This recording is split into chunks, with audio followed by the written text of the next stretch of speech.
তো দেখুন প্রথম প্রশ্ন কি রয়েছে দেখে নিই আমরা। Cognitive development is supported by, অর্থাৎ জ্ঞানীয় উন্নয়ন দ্বারা সমর্থিত হয়। আর বেরুক যা।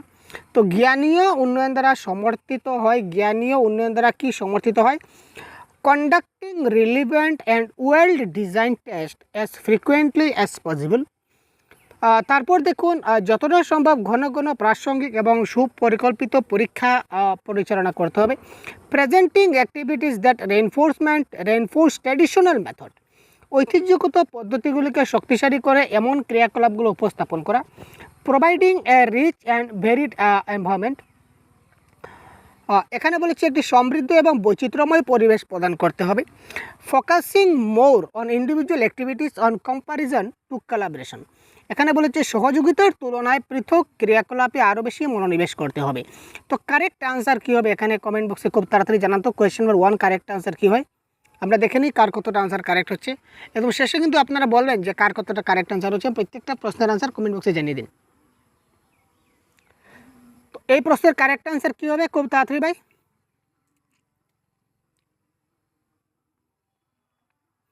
এখানে দেখুন ঘন ঘন পরীক্ষা বলেছি, যতটা সম্ভব ঘন ঘন পরীক্ষা। তো ঘন ঘন পরীক্ষা আমরা নিই না, আমরা কেটে দিলাম। তারপর দেখুন ট্র্যাডিশনাল মেথড বা ঐতিহ্যগত পদ্ধতি, আমরা ট্র্যাডিশনাল মেথড কিন্তু ফলো করি না, কারণ ট্র্যাডিশনাল মেথডে এখন পড়াতে গেলে অনেক কিছু চেঞ্জ হয়ে গেছে। কারণ আগের ছিল আমাদের ট্র্যাডিশনাল মেথডে যদি যাই তাহলে আমাকে যেতে হবে টিচার সেন্ট্রিক এডুকেশনে। তো বর্তমানে কিন্তু টিচার সেন্ট্রিক এডুকেশন বর্তমানে হচ্ছে না, বর্তমানে হচ্ছে কি চাইল্ড সেন্ট্রিক এডুকেশন বা চাইল্ড সেন্ট্রিক ক্লাসরুম, যাই বলুন না কেন। সুতরাং এখানে ট্র্যাডিশনাল মেথড আমরা ফলো করব না, আমরা কোলাবোরেশন ফলো করব। কিন্তু এখানে বলেছে যে ফোকাস করতে হবে কম্প্যারিজনের ক্ষেত্রে, থেকে কোলাবোরেশন থেকে কম্প্যারিজনে আমরা বেশি গুরুত্ব দেবো। কিন্তু না, আমরা জানি যে আমাদের কোলাবোরেশন করতে হবে কিন্তু কম্প্যারিজন করতে হবে না।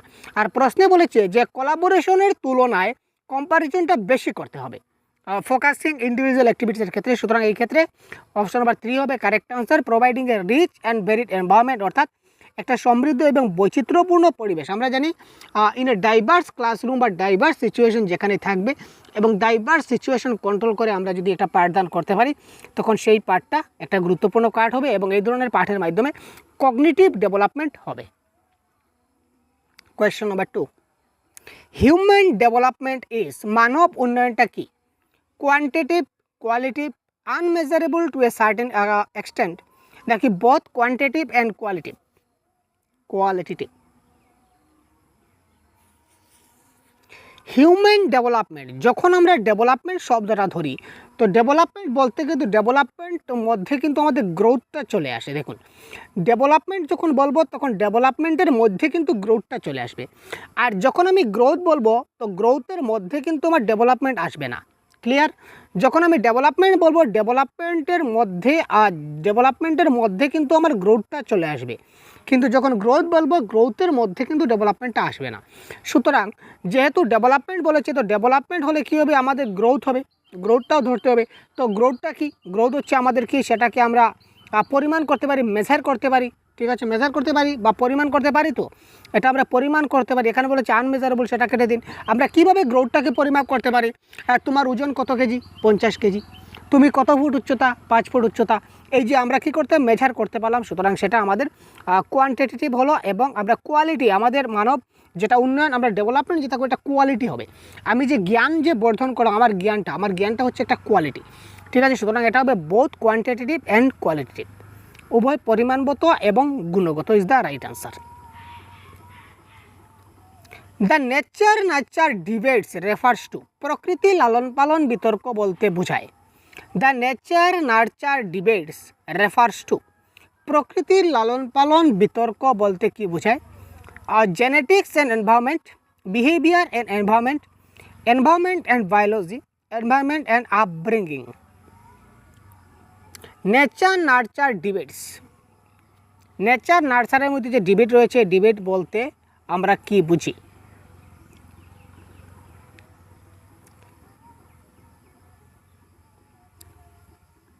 যেখানে নেচার থাকবে, নেচার মানে তার পরিবেশগত দিক বুঝাবে, নেচার বলতে তার একটা জেনেটিক রিফর্মস দেখাবে, এবং নার্চার বলতে সেখানে পরিবেশ দেখাবে। সুতরাং correct answer genetics and environment. Which of the following is A passive agency of socialisation? খুব গুরুত্বপূর্ণ প্রশ্ন। নিচের কোনটি সামাজিকীকরণের একটা প্যাসিভ এজেন্সি? সোশিয়ালাইজেশনের দুটো এজেন্সি আছে, একটা হচ্ছে প্রাইমারি এজেন্সি আর একটা হচ্ছে সেকেন্ডারি এজেন্সি। তো সেকেন্ডারিকে আমরা বলতে পারি প্যাসিভ বা নিষ্ক্রিয়, বা দ্বিতীয়ত প্রথম এবং দ্বিতীয় এজেন্সি বলা হয় মাধ্যম। ঠিক আছে, তো এখানে বলেছে কোনটা passive, health club, family, eco club নাকি পাবলিক লাইব্রেরি?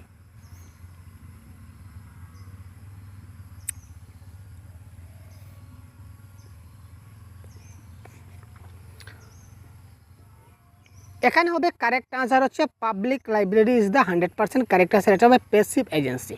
ঠিক আছে, আর যদি অ্যাক্টিভ এজেন্সি বলে তাহলে হবে প্রাইমারি এজেন্সি, যদি বলে তাহলে হবে কি পরিবার বা ফ্যামিলি। ঠিক আছে,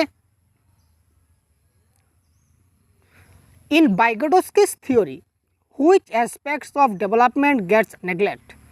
বাইগোটস্কির তত্ত্বে ডেভেলপমেন্টের কোন দিকটা উপেক্ষিত হয়, অর্থাৎ বাইগোটস্কির তত্ত্বে উন্নয়নের কোন দিকটাকে মানে নেগলেক্ট করা হয়েছে, ডেভেলপমেন্টের কোন বিষয়টাকে নেগলেক্ট করা হচ্ছে? সামাজিক, সাংস্কৃতিক, জৈবিক না ভাষাগত? Social, cultural, biological and linguistic. এটা কিন্তু আপনার 100% কারেক্ট, আপনাদের কারেক্ট আনসার আসা চাই। তাড়াতাড়ি বলুন তো এই প্রশ্নের কারেক্ট আনসার কী হবে ভাই?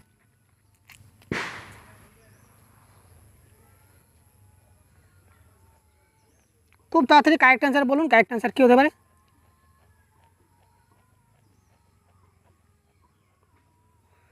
বাইগোটস্কির যেটা তত্ত্ব, বাইগোটস্কির তত্ত্বকে আমরা কি বলি? আমরা বলি কি সোশিও কালচারাল থিওরি। ঠিক আছে, তাই তো বাইগোটস্কির তত্ত্বকে আমরা কি বলি ভাই? Socio cultural. তার মানে বাইগোটস্কির তত্ত্বের মধ্যে আমাদের সামাজিক রয়েছে, কালচারাল রয়েছে।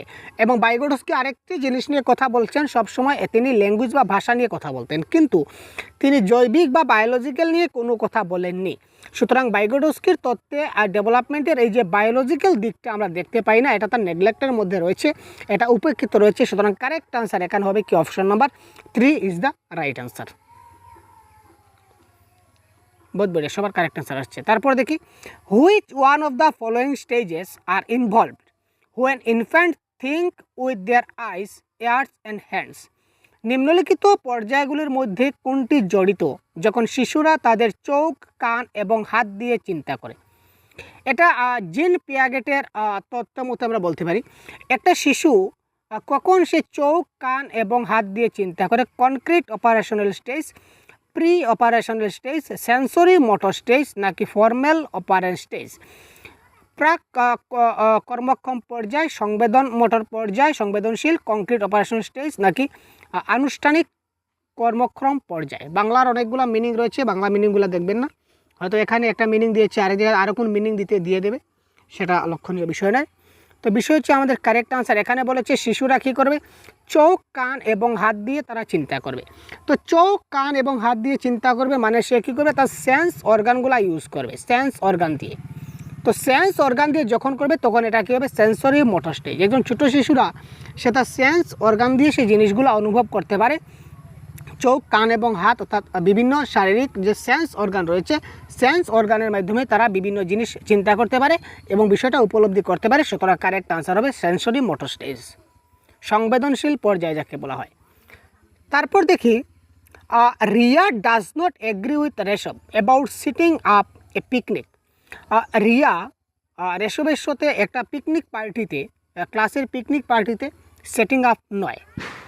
ঠিক আছে, he thinks that the rules can be revised to suit the majority. This kind of peer disagreement, according to Piaget, referred to. Riya একটি ক্লাস পিকনিক সেট আপ করার বিষয়ে ঋষভের সাথে একমত নয়। তিনি মনে করেন, তিনি বলতে এখানে রিয়া মনে করে, কি মনে করে? যে সংখ্যাগরিষ্ঠের সাথে খাপ খাইয়ে নেওয়ার জন্য নিয়মগুলি সংশোধন করা যেতে পারে। সংখ্যাগরিষ্ঠের সঙ্গে খাপ খাইয়ে নেওয়ার জন্য নিয়মগুলো সংশোধন করা যেতে পারে। এখানে এই ধরনের যে পিয়ার মতানৈক্য, এই মতানৈক্যটা পিয়াগটের মতে কি বোঝায়? হেটারোনোমিয়াস মোরালিটি, অর্থাৎ হেটারোনোমিয়াস সোজাসুজি বলতে পারি, মোরালিটি না হলেও চলবে। কগনিটিভ ইমিউরেশন বা ইমিউনিটি বলতে পারি, তারপর রিয়াকশন, তারপর মোরালিটি অফ কোঅপারেশন। এখানে কোয়েশ্চেন নাম্বার 7 কারেক্ট আনসার কী হবে? তো রিয়া বলেছে যে সংখ্যাগরিষ্ঠের সাথে আমরা কি করব, মিল খাইয়ে খাপ খাইয়ে নেওয়ার জন্য নিয়মগুলি সংশোধন করা যেতে পারে। যে আমরা এখানে শুধুমাত্র আমরা যাব তারা না, সংখ্যাগরিষ্ঠ অর্থাৎ আমরা অনেক সবাই যাব। তো এই ধরনের যদি আমরা করি তাহলে সেটা হবে মরালিটি অফ কোঅপারেশন বা নৈতিকতার নীতি, সহযোগিতার নৈতিকতা যেতে বলা হয়, সবার সঙ্গে মিলেমিশে আমরা কাজ করবো। সুতরাং এটাকে বলা হচ্ছে কি, রিয়া চাচ্ছে যে সে একা যাবে না রেশমের সঙ্গে, সে তার ক্লাসের সবাইকে নিয়ে যাবে, একসঙ্গে যাবে, অর্থাৎ সংখ্যা গরিষ্ঠের সঙ্গে যাতে খাপ খাইয়ে যাওয়া যায় এই ধরনের একটা নিয়ম যদি তৈরি করা যায় তাহলে ভালো হয়। সুতরাং এটা হবে সহযোগিতার নৈতিকতা। Next question, which one of the following is a form of Sternberg triarchic theory of intelligence? Triarchic theory নিচের কোনটি স্টার্নবার্গের ট্রায়ার্টিক থিওরি অফ ইন্টেলিজেন্সের একটি ফর্ম?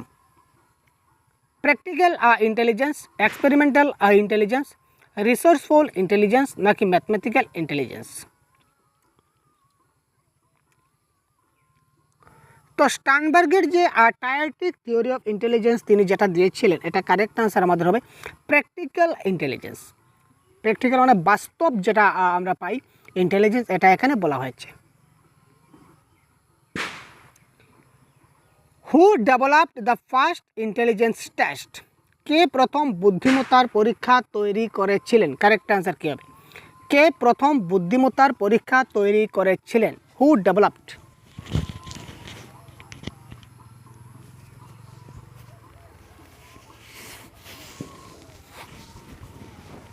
একটু ভাবুন এবং কারেক্ট আনসার কী হয় দেওয়ার চেষ্টা করুন। তো who developed the first intelligence test? David Wechsler নাকি আলফ্রেড বিনেট নাকি চার্লস এডওয়ার্ড স্পিয়ারম্যান নাকি রবার্ট স্টার্নবার্গ? এখানে কারেক্ট আনসার কী হবে? কোয়েশ্চন নাম্বার 9-এর কারেক্ট আনসার কী হবে? খুব তাড়াতাড়ি কমেন্ট করুন। কোয়েশ্চন নাম্বার 9-এর 1, 2, 3, 4 কোনটা কারেক্ট হবে দেখুন। তো ডেভেলপ ফার্স্ট ইন্টেলিজেন্স টেস্ট, এটা বুদ্ধিমত্তা পরীক্ষা সর্বপ্রথম দিয়েছিলেন Alfred Binet, is the right answer. Phonological awareness refers to the ability to. Phonological যে সচেতনতা রয়েছে, এই সচেতন ক্ষমতাটা বলতে আমরা কি বুঝি? Reflect and manipulate the sound structure, ধ্বনি কাঠামো প্রতিফলিত এবং ম্যানিপুলেট করা। স্পিক ফ্রিকুয়েন্টলি অ্যান্ড অ্যাকুরেটলি, সাবলীলভাবে এবং নির্ভুলভাবে কথা বলা। নো আন্ডারস্ট্যান্ড অ্যান্ড রাইট, সে জানবে, বুঝবে এবং লিখবে। Master of rules of grammar, ব্যাকরণের নিয়মাবলীর মাস্টার হবে, অর্থাৎ দক্ষ হবে, ব্যাকরণের নিয়মাবলী সম্বন্ধে দক্ষ হবে। এখানে কারেক্ট আনসার কী হতে পারে? Question number 10। কী হবে? দেখা মাত্র কিন্তু কারেক্ট আনসার হওয়া চাই। এটা প্রশ্ন দেখা মাত্র কারেক্ট আনসার, কারণ এখানে কিওয়ার্ড রয়েছে। কিওয়ার্ড এখানে রয়েছে, কী রয়েছে ভাই? কিওয়ার্ড রয়েছে ফোনোলজিক্যাল। তো ফোনোলজিটা কিসের সঙ্গে সম্পর্কযুক্ত? ধ্বনি, সাউন্ডের সঙ্গে সম্পর্কযুক্ত। সুতরাং এখানে সাউন্ড স্ট্রাকচার রয়েছে, সুতরাং আর কোনো অপশনে সাউন্ড নাই, সুতরাং আমরা এটা কেটে দেব। তো ফোনোলজিক্যাল অ্যাওয়ারনেস মানে কি? সাউন্ড স্ট্রাকচারটা যাতে রিফ্লেক্ট করে। সুতরাং কারেক্ট আনসার এখানে হবে কি আমাদের? Option number 1 is the right answer. তারপর দেখি question number 11, gender discrimination in a classroom. একটা শ্রেণীকক্ষে লিঙ্গ বৈষম্য বলতে কী বোঝায়? বা লিঙ্গ বৈষম্য নিয়ে নিচের অপশনগুলো দেখি। Does not effect the performance of the student, শিক্ষার্থীদের কর্মক্ষমতা কোনো ধরনের প্রভাবিত করে না। মে lead two diminished effort or performance of the students, শিক্ষার্থীদের প্রচেষ্টা বা কর্মক্ষমতা হ্রাস পেতে পারে, মানে কমতে পারে। May lead to enhance effort or performance of the male student, পুরুষ শিক্ষার্থীদের বর্ধিত প্রচেষ্টা বা কর্মক্ষমতা হতে পারে। Is done more by the male teacher than their female counterparts, পুরুষ শিক্ষকদের দ্বারা তাদের মহিলা সমকক্ষদের চেয়ে বেশি করা হয়। তো জেন্ডার ডিসক্রিমিনেশন যদি আমরা ক্লাসে করি, ক্লাসরুমে যদি শ্রেণী বৈষম্য যদি আমরা করি, তাহলে তার ফল কি হতে পারে?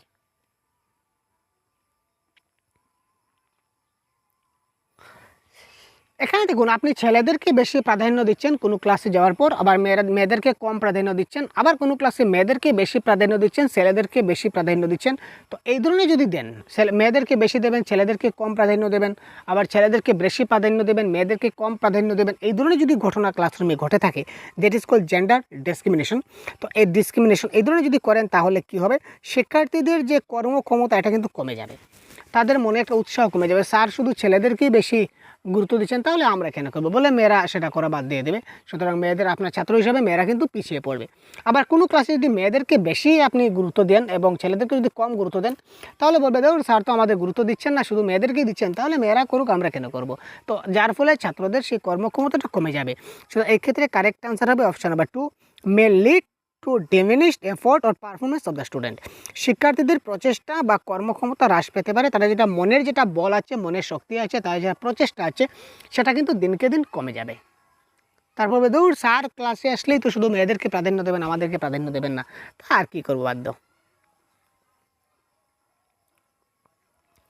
Which one of the following is an example of learning style? নিচের কোনটি শেখার শৈলীর উদাহরণ? Which one of the following is an example of learning style? তো লার্নিং স্টাইলের ক্ষেত্রে নিচের কোনটি একটা বিশেষ উদাহরণ? কোনটা নিচের লার্নিং স্টাইলের একটা উদাহরণ? ভিজুয়াল মানে দর্শনযোগ্য, অ্যাকুরাল মানে অর্জিত, ফ্যাকচুয়াল মানে বাস্তববাদী, আর নাকি textual?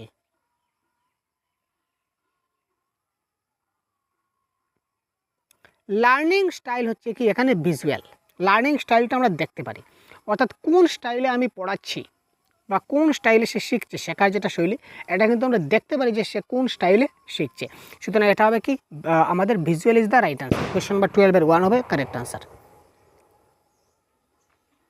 Question number 13, a teacher collects and reads the work of the class, the plan then plans and adjust the next lesson to meet student needs he she is doing. একজন শিক্ষক ক্লাসের কাজ সংগ্রহ করে এবং পড়ে, তারপর পরিকল্পনা করে এবং শিক্ষার্থীদের চাহিদা পূরণের জন্য পরবর্তী পাঠটি সামঞ্জস্য করে। এখানে সে কী করছে? আবার দেখি, একজন শিক্ষক কী করছেন? একজন শিক্ষক কী করছেন? ক্লাসের কাজ সংগ্রহ করে এবং পড়ে, তারপর পরিকল্পনা করে, প্রথমে একটা কাজ কালেকশন করে, প্রথমে কালেকশন করে, তারপর কি করে? প্ল্যানিং করে, তারপর তাদের চাহিদা পূরণের জন্য পরবর্তী পার্টটা সামঞ্জস্য করে। এই ক্ষেত্রে তিনি কি করছেন? Assessment of learning, assessment as learning, assessment for learning, নাকি অ্যাসেসমেন্ট অ্যাট লার্নিং? তো এই যে assessment of learning, for learning, as learning এবং অ্যাট লার্নিং সম্বন্ধে যদি আপনাদের ভিডিও চাই তাহলে কমেন্ট বক্সে অবশ্যই জানান যে sir assessment of learning, assessment as লার্নিংটা কি আমরা বুঝতে পারিনি, আমাদের ক্লাস চাই, তাহলে আমি আপনাদের পুরো ডিটেলসে এই ক্লাস দিয়ে দেবো। আর যদি জানা থাকে তাহলে আর ক্লাস দেওয়ার প্রয়োজন নেই। যদি আপনাদের প্রয়োজন হয় তাহলে অবশ্যই কমেন্ট বক্সে লিখুন যে sir assessment of learning, as learning, for learning, at লার্নিংয়ের ক্লাস আমাদের প্রয়োজন। ঠিক আছে, তাহলে আমি অবশ্যই আপনাদেরকে একটা ক্লাস প্রোভাইড করে দেবো যেখানে আপনারা পুরো কনসেপ্টটা বুঝে নিতে পারবেন। তো দেখুন কোয়েশ্চন নাম্বার 13-এর কারেক্ট আনসার আমাদের এখানে কী হবে? এটা হচ্ছে অ্যাসেসমেন্ট ফর লার্নিং। ঠিক আছে, পুরো details assessment for learning. Assessment for লার্নিংকে আমরা বলতে পারি ফরমেটিভ অ্যাসেসমেন্ট। ঠিক আছে, অ্যাসেসমেন্ট ফর লার্নিংকে কী বলা হয়? বলা হয় কি formative assessment. Teachers who work under school base assessment. School ভিত্তিক মূল্যায়নের অধীনে কাজ করে এমন শিক্ষক নিচের কোনটি স্কুল বেসড অ্যাক্টিভিটির মধ্যে পড়ছে বা স্কুল ভিত্তিক মূল্যায়নের মধ্যে পড়ছে? এই কথাটা আমাদের বলতে হবে। আর over burden as they need to take frequent tests in addition to Monday test। সোমবারের পরীক্ষার পাশাপাশি তাদের ঘন ঘন পরীক্ষা নেওয়া দরকার বলে অতিরিক্ত চাপ বৃদ্ধি করে দেওয়া হয়। Need to assign project work in each subject to individual student. প্রতিটি বিষয়ে প্রকল্পের কাজ পৃথক শিক্ষার্থীদের জন্য বরাদ্দ করা প্রয়োজন।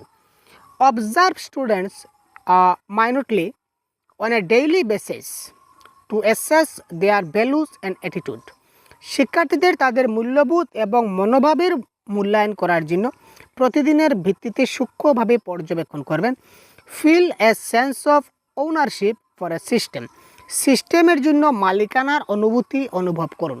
এখানে কি হতে পারে কারেক্ট আনসার? অর্থাৎ স্কুল বেসড অ্যাসেসমেন্ট বা স্কুল ভিত্তিক মূল্যায়নের অধীনে এমন কোন কাজ শিক্ষক করেন?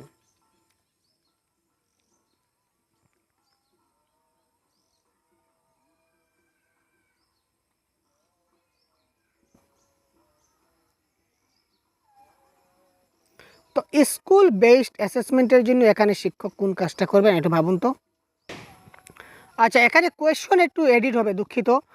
কোন কাজটি টিচার করবেন না? এখানে কোয়েশ্চনটা একটু এডিট করা হবে, টাইপিং একটু মিস্টেক আছে, যে এখানে স্কুল ভিত্তিক অ্যাসেসমেন্টের মাধ্যমে শিক্ষকের কোন কাজটা করা উচিত নয়, হুইচ ইজ নট, এখানে একটা নট ওয়ার্ড লাগবে, which is not is done by the teacher under school based assessment. ঠিক আছে, তো এটার কারেক্ট অ্যান্সার হবে অপশন নাম্বার 1, কারণ আমরা শিশুদেরকে ওভার বার্ডেন করি না এবং এডিশনাল টেস্ট হিসাবে যাতে শিশুদের মধ্যে চাপ সৃষ্টি হয় আমরা তাকে কখনো অতিরিক্ত চাপ দিই না, সুতরাং এটা শিক্ষকদের করা উচিত নয়। ঠিক আছে, তো এখানে হুইচ ইজ নট, তো অতিরিক্ত চাপ দেওয়া হবে, এটা ঠিক নয়, সুতরাং এটা হবে আমাদের কারেক্ট অ্যান্সার। তারপর দেখি question number 15, how do grades differ from marks? This question belongs to which of the following classes of question? গ্রেডগুলি কিভাবে নম্বর থেকে পৃথক হয়? এই প্রশ্নটি নিম্নলিখিত প্রশ্নগুলির মধ্যে কোনটির অন্তর্গত? ডাইভারজেন্ট, অ্যানালাইটিক, ওপেন এন্ডেড নাকি প্রবলেম সলভিং? গ্রেডগুলি কিভাবে নম্বর থেকে পৃথক হয়?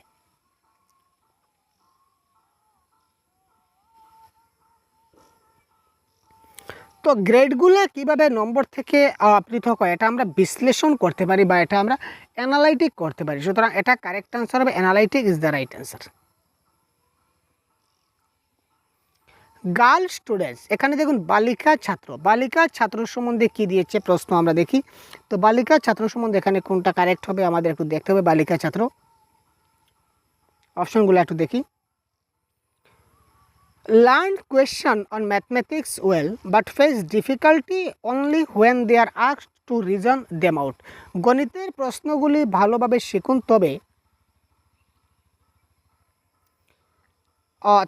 তবে কেবল তখনই অসুবিধার সম্মুখীন হন যখন তাদের যুক্তি দেওয়ার কথা জিজ্ঞাসা করা হয়। সব মেয়েদের কিন্তু অঙ্কে কাঁচা, সব মেয়েরা যে অঙ্কে কাঁচা থাকে এবং সবাই যে ম্যাথমেটিক্সে যুক্তি দিতে পারে না সেরকম কথা আমরা বলতে পারি না, সুতরাং এটা cancel. Are as good in mathematics as boys of their age, গণিতে তাদের বয়সের ছেলেদের মতোই তারা ভালো হয়, সেটা আপাতত থাক। তাদের বয়সের ছেলেদের তুলনায় স্থানিক ধারণার মধ্যে কম দক্ষতা, মেয়েরা যে সবসময় কম পারে এই কথাটা আমরা কিন্তু বলতে পারি না। Possess more linguistic and musical abilities, আরও ভাষাগত এবং বাদ্যযন্ত্র ক্ষমতার অধিকারী। তো ছেলেরা যে বাদ্যযন্ত্র বাজাতে পারে না বা ভাষাগত দক্ষতা বাজাতে পারে না এটা আমরা কখনো বলতে পারি না, কারণ এটা জেন্ডার বায়াস হয়ে যায় বা জেন্ডার ইনইকুয়ালিটি হয়ে যায়। আমরা কী করতে হবে, জেন্ডারটাকে সমান রাখতে হবে, ছেলে মেয়ে আমাদের সমান সমান রাখতে হবে। তো সমান সমান যদি রাখি তাহলে অপশন বা 2 হবে কারেক্ট আনসার, কারণ এখানে গণিতে ছেলেরাও ভালো এবং মেয়েরাও ভালো।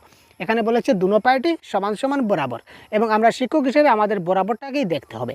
এখানে এই নম্বরে বলেছে এক পার্টি বেশি পারছে এক পার্টি কম পারছে, এখানে বলেছে মেয়েরা বেশি পারে ছেলেরা পারে না, এখানে বলেছে যে মেয়েরা অঙ্ক যুক্তি দিতে পারে না ছেলেরা পারে, তো এই ধরনের কোনো ম্যাটার হলো না। Difficulty in recalling sequence of letter in words and frequent loss of visual memory is associated with, শব্দে অক্ষরের কম, শব্দে যেটা অক্ষরের যেটা ক্রম আছে সেটা স্মরণ করার অসুবিধা বা চাক্ষুষ মেমোরি ঘন ঘন ক্ষতির সঙ্গে যুক্ত করা হয় যে ধরনের অসুবিধা, এই অসুবিধাকে আমরা বলতে পারি ডিসলেক্সিয়া, ডিসক্যালকুলিয়া, ডিসগ্রাফিয়া নাকি ডিসপ্রেক্সিয়া। তারা কী করতে পারে, difficulty in recalling sequence of letter in words and frequent loss of visual memory is associated, তারা শব্দে অক্ষরের ক্রম স্মরণ করতে পারে না, যেমন ক খ গ গ কোনটার পরে কোনটা আসবে সেটা তারা বলতে পারে না, অর্থাৎ পড়তে পারে না, কোনটার পরে কোনটা আসে সেটা পড়তে পারে না। আর যখনই সেটা পড়তে পারবে না তখন সেটা হয়ে যাবে কি আমাদের ডিসলেক্সিয়া, কারণ dyslexia is a reading disorder. তো কোয়েশ্চন নাম্বার 17 কারেক্ট আনসার হচ্ছে option number 1। Education of all in schools for all could be a tagline for which of the following? Education of all in school for all, এই কথাটি নিচের কোন line কোন ট্যাগলাইনের সঙ্গে আমরা সংযুক্ত করতে পারি? Cohesive education, inclusive education, cooperative education নাকি এক্সক্লুসিভ এডুকেশন? তো আমরা ইনক্লুসিভ এডুকেশনে দেখেছি কি, অন্তর্ভুক্তিমূলক শিক্ষা আমরা ক্লাসে দেখেছি সবার জন্য সমান শিক্ষা আমরা পেয়েছিলাম। ইনক্লুসিভ এডুকেশন মানে হচ্ছে কি সবার জন্য সমান শিক্ষা। তো সবার জন্য সমান শিক্ষা মানে এই কথায় বলা হচ্ছে যে education for all in school for all. ঠিক আছে, সবার জন্য সমানভাবে শিক্ষাদান হবে স্কুলে, এই কথা বলেছে কি ইনক্লুসিভ এডুকেশন বা অন্তর্ভুক্তিমূলক শিক্ষা। সুতরাং কারেক্ট আনসার এখানে হবে কি অন্তর্ভুক্তিমূলক শিক্ষা বা inclusive education. Fluency, elaboration, originality and flexibility are the factors associated with সাবলীলতা, বিস্তৃতি, মৌলিকতা এবং নমনীয়তা এর সাথে যুক্ত কারণগুলি কি হতে পারে? Fluency, elaboration, originality and flexibility, সাবলীলতা, বিস্তৃতি, মৌলিকতা এবং নমনীয়তা এর সঙ্গে যুক্ত কারণগুলি কি কি? যুক্ত কারণটা কি? গিফটনেস, ট্যালেন্ট, ডাইভার্জেন্ট থিঙ্কিং নাকি এক্লারেশন?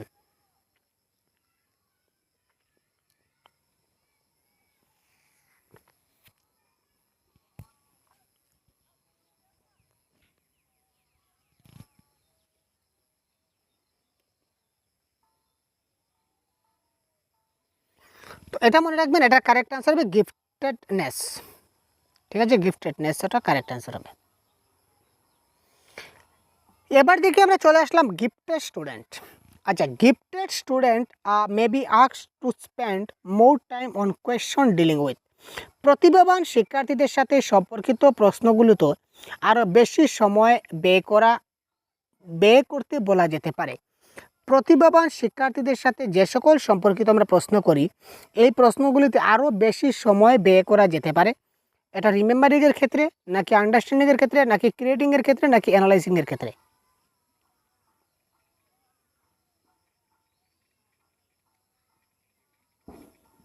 গিফটেড, প্রশ্নটা ভালো করে বুঝুন। Gifted student may be asked to spend more time on questions dealing with. যখন তাদের সঙ্গে আমরা কোয়েশ্চন ডিল করি, অর্থাৎ শিশুরা যখনই আমাকে প্রশ্ন করে, তো তার উত্তর আমি ভালো করে দিতে গেলে আরও একটু বেশি সময় ব্যয় করে যেতে পারে।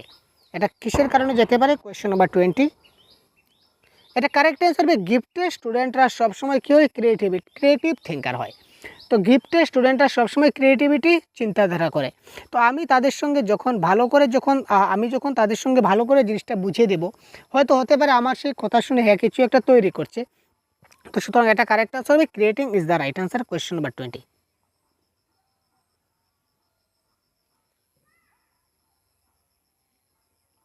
তো এই প্রশ্নের কারেক্ট আনসার কী হয়ে যেতে পারে দেখুন তো।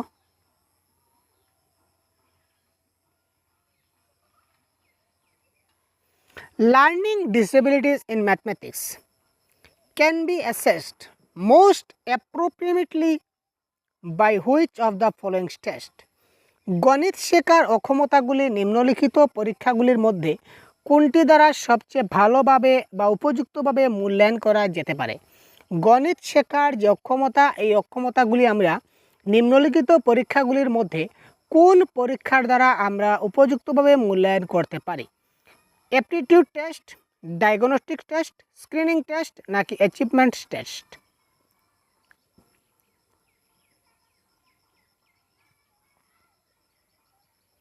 সে গণিত শিখতে পারছে না, ঠিক আছে, সে গণিত শিখতে পারে না, গণিত শিখতে তার সমস্যা হয়। তো এই সমস্যাটা আমরা ধরতে গেলে, তার যে গণিত শেখার তার সমস্যা হবে, এই সমস্যা তার হচ্ছে, তা দেখতে গেলে বা যাচাই করতে গেলে আমাদের কী ধরনের পরীক্ষা নিতে হবে? তো দেখুন, প্রথমে আমাকে এমন একটা পরীক্ষা নিতে হবে যে পরীক্ষার মাধ্যমে আমাকে বুঝতে হবে তার গণিত শিখতে কেন সমস্যা হচ্ছে। যে কোনো বিষয়, সেখানে গণিত দিয়েছে, তো সেখানে গণিত না হয় যদি অন্য কিছু সাবজেক্ট থাকতো, এটাও কিন্তু কারেক্ট আনসার একই হতো, যে ছাত্রটা কেন পারছে না। একটা শিক্ষণের ক্ষেত্রে ছাত্রটা কেন শিখতে পারছে না, এই জিনিসগুলি আমাকে খুব ভালো করে বুঝতে হবে, আমাকে ভালো করে সেই জিনিসটা ভালো করে লক্ষ্য করতে হবে, ছাত্রটা কেন পারছে না। যখন আমি দেখে নেব যে ছাত্রটা কেন পারছে না, তখন তারপর আমি তাকে ওই কেন পারছে না ওইটার যেটা আমার সলিউশন আসবে, ওই সলিউশনটাকে দেব। তো সলিউশন দেওয়াকে বলা হবে কি রেমেডিস বা রিমেডিয়াল টিচিং। আর এই যে আমি যে কারণটা খুঁজবো, এটাকে বলে কারণ খোঁজা, যে কেন পারছে না, সে কেন শিখতে পারছে না, যে কারণ খুঁজবো, অর্থাৎ কারণ খোঁজাকে বলা হয় কি diagnostic test. Option number 2, diagnostic test is the right answer. Concept maps are most likely to increase understanding of new concepts by ধারণা মানচিত্রগুলি দ্বারা নতুন ধারণাগুলি বোঝার বৃদ্ধি করার সম্ভাবনা সবচেয়ে বেশি। Concept maps are most likely to increase understanding of new concept। ঠিক আছে, আমরা কনসেপ্টের ম্যাপ যদি তাকে ভালো করে বুঝতে পারি তাহলে তার একটা নিউ কনসেপ্টে তার আন্ডারস্ট্যান্ডিংটা ইনক্রিজ করতে পারি কিসের দ্বারা? Transferring knowledge between content areas, focusing attention on specific details, priorities academic content for study, increasing ability to organize information logically।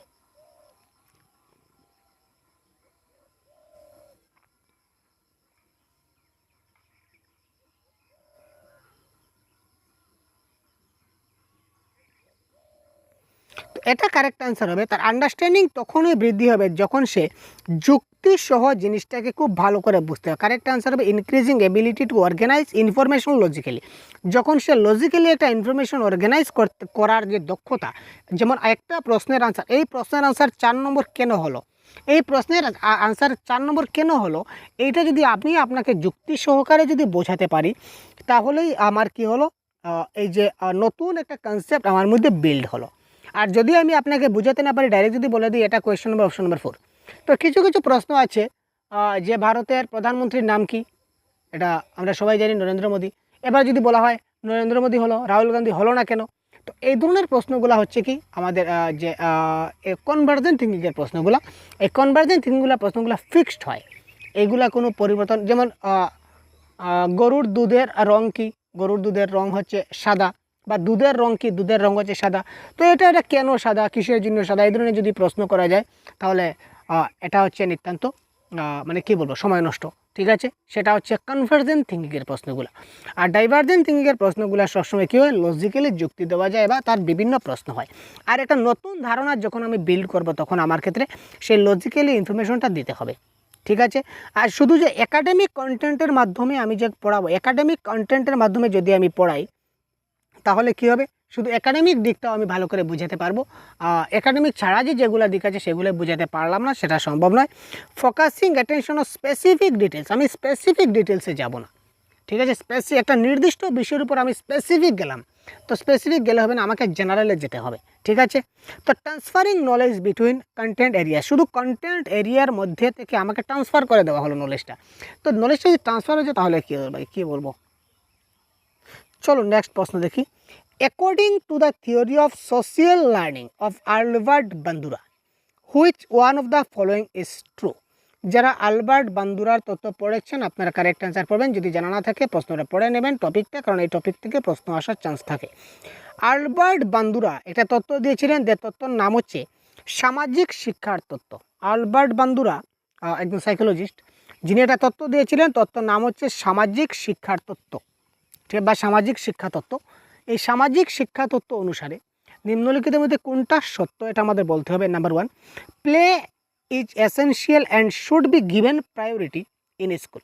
খেলা অপরিহার্য এবং স্কুলে অগ্রাধিকার দেওয়া উচিত। ঠিক আছে, modelling is a principal way for children to learn. মডেলিং শিশুদের শেখার একটি প্রধান উপায়। An unresolved crisis can harm a child. একটা অমীমাংসিত সংকট একটি শিশুর ক্ষতি করতে পারে। Cognitive development is independent of social development. জ্ঞানীয় উন্নয়ন সামাজিক উন্নয়ন থেকে স্বাধীন হয়।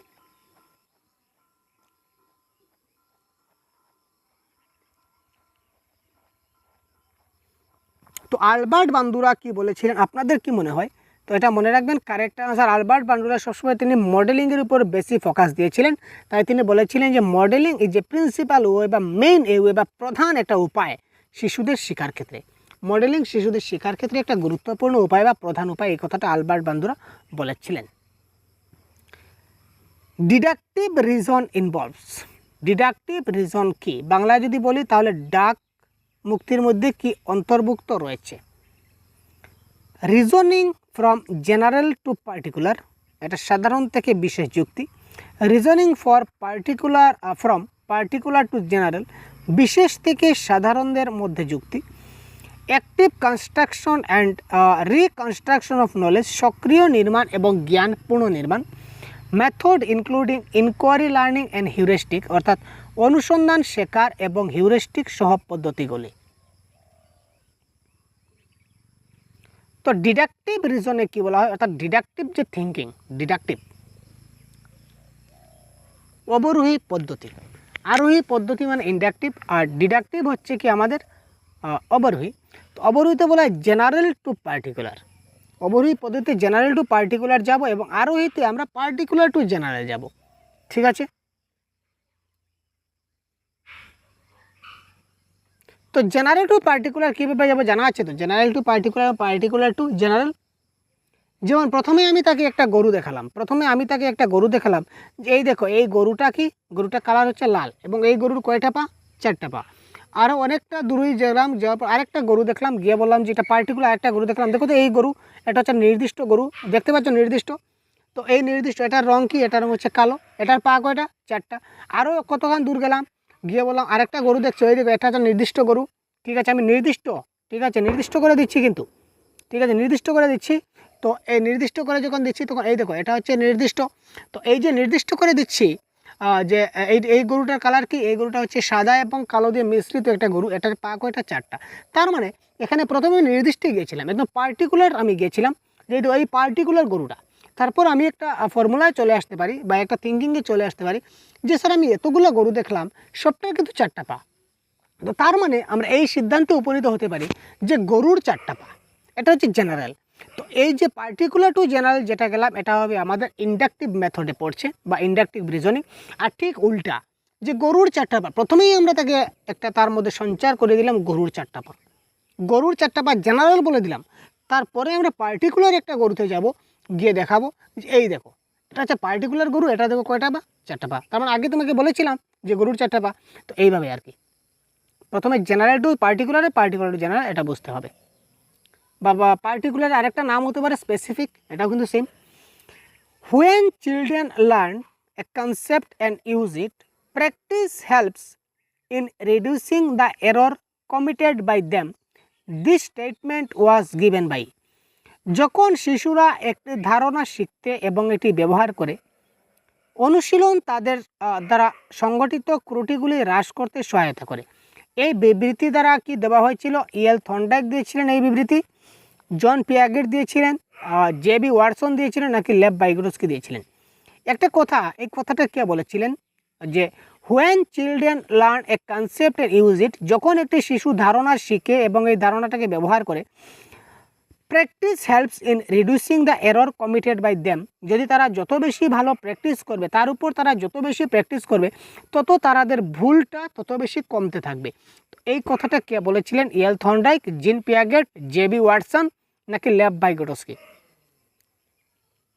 অতি গুরুত্বপূর্ণ পয়েন্ট, এই পয়েন্টটা কে বলেছিলেন আমরা দেখি, কোয়েশ্চন নাম্বার 25। তো এই প্রশ্নটা বলেছিলেন ইএল থর্নডাইক, এই প্রশ্নটা বলেছিলেন ইএল থর্নডাইক বা থর্নডাইকের তত্ত্বে আমরা এটা পাই।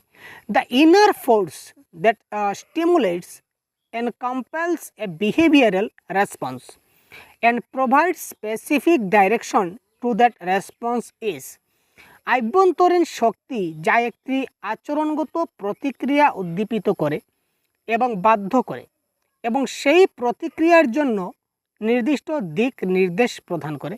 এটা কি মোটিভ, উদ্দেশ্য, নাকি অধ্যবসায়, নাকি আবেগ, নাকি প্রতিশ্রুতি? আবার দেখি একটা ইনার ফোর্স রয়েছে, একটা আভ্যন্তরীণ শক্তি রয়েছে, মানে একটা আমার ভিতরে একটা শক্তি রয়েছে, যে শক্তির মাধ্যমে আমি একটা আচরণগত প্রতিক্রিয়া উদ্দীপিত করতে পারি এবং এটাকে বাধ্য করি। সেই প্রতিক্রিয়ার যেটা দিক নির্দেশ প্রদান করে, এটাকে আমি কি বলবো? এটাকে আমি বলবো কোয়েশ্চন নাম্বার প্রতিশ্রুতি বা কমিটমেন্ট। আমার মধ্যে রয়েছে ইয়েস আমাকে করতে হবে এবং আমি করব, আমার মধ্যে একটা রয়েছে যে আমাকে করতে হবে, আমার থিঙ্কিং, এবং এই প্রতিক্রিয়া ব্যক্ত করবে, এটা করতে আমি বাধ্য হবো, যে আমি তাকে কথা দিয়েছি আমাকে করতে হবে, প্রতিশ্রুতি দিয়েছি, যার কারণে আমাকে করতেই হবে। সেই কারণে commitment is the right answer. Which term is often used interchangeable with the term motivation?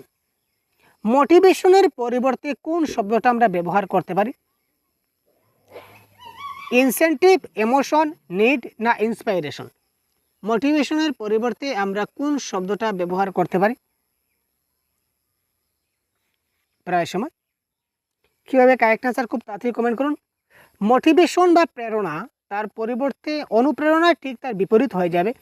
আবেগ প্রয়োজন হবে না, এটা হবে প্রণোদনা বা ইনসেন্টিভ। প্রেরণা বা মোটিভেশনের পরিবর্তে আমরা যে টার্মটা ইউজ করতে পারি, টার্মটা হচ্ছে কি ইনসেন্টিভ। যে আমাদের টার্ম রয়েছে সেই টার্মটা আমরা ইউজ করতে পারি। তারপর আমরা দেখি কোয়েশ্চেন নাম্বার 28। 20 তো এটা 27, হ্যাঁ 27 20 দুটো একই প্রশ্ন হয়ে গেল নাকি? আচ্ছা, একই প্রশ্ন হয়ে গেল। আচ্ছা, এবার দেখি নেক্সট 29।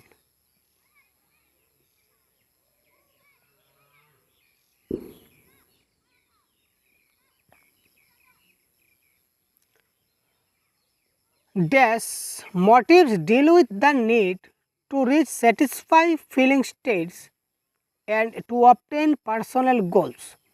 উদ্দেশ্যগুলি সন্তোষজনক অনুভূতির অবস্থায় পৌঁছানোর এবং ব্যক্তিগত লক্ষ্যগুলি অর্জনের প্রয়োজনীয়তার সাথে মোকাবিলা করে কে? এটা কারেক্ট অ্যান্সার আমাদের কি হবে?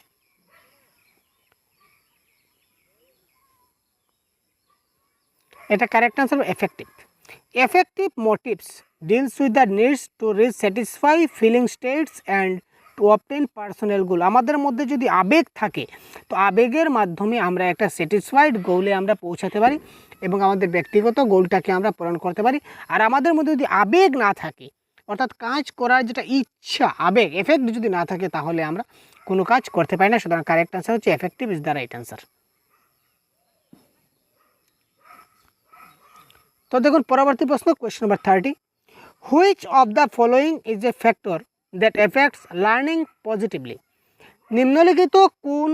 নিম্নলিখিতদের মধ্যে কোনটি এমন একটি কারণ যা শেখার উপর ইতিবাচক প্রভাব ফেলে? ফিয়ার অফ ফেইলার, ব্যর্থতার ভয়, competition with peer, meaningful association, নাকি pressure with parents? Correct answer কী হবে? লার্নিংটাকে পজিটিভলি এফেক্ট করে কোন ফ্যাক্টর?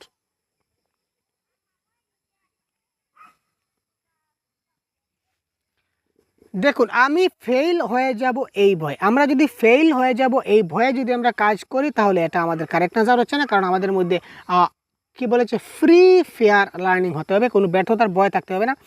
কম্পিটিশন, আমরা কম্পিটিশন রাখি না, আমরা প্রতিযোগিতা করি না, ঠিক আছে। প্রেশার উইথ প্যারেন্টস, মাতা পিতার চাপ, প্রেশারের মাধ্যমে আমরা কাজ করব না।